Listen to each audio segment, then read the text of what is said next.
क्या ईरान की मिसाइल को अगर इजराइल गिरा भी दे तो क्लस्टर बम से नुकसान बड़ा होगा?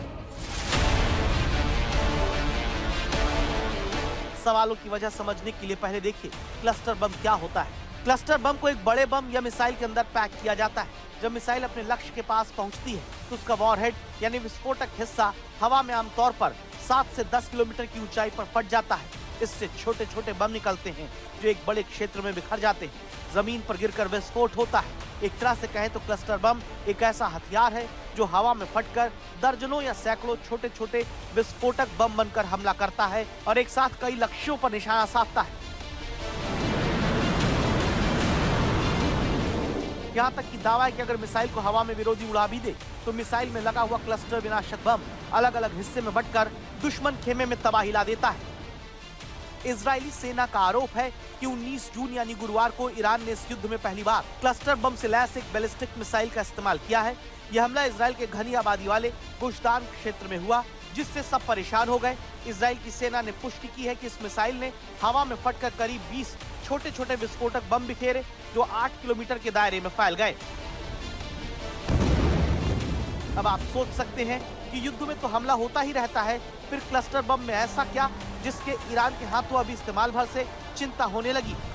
इसका जवाब हम रक्षा विशेषज्ञ से पूछते हैं, जो बताते हैं कि रूस यूक्रेन युद्ध के दौरान भी क्लस्टर बम का इस्तेमाल होता आया है, लेकिन ये बम बहुत खतरनाक है।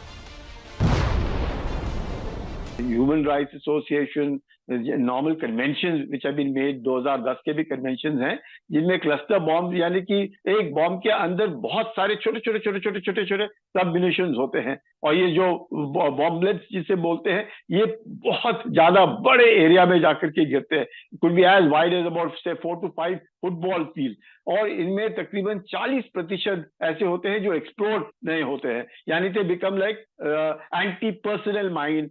तो उस तरह के छोटे छोटे हो जाते हैं। अभी हम रशिया यूक्रेन वॉर में रशिया ने अक्यूज किया है कि यूक्रेन ने इस तरह के क्लस्टर बॉम्ब इस्तेमाल किए हैं क्योंकि उनको पता चला है दिस इज जनरली बैंड। दो रशिया अमेरिका इन्होंने साइन नहीं किया है ये convention, but it is generally जो कोलैटरल डैमेज होता है, जैसे जब लड़ाई खत्म हो गई कुछ हो गए तो ये सब जगह फैले होंगे like mine.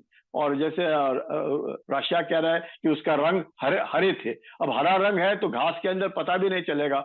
And as I said 40% of it does not explode. वो जमीन के ऊपर किसी का पांव गिरेगा तो वो फट जाएगा।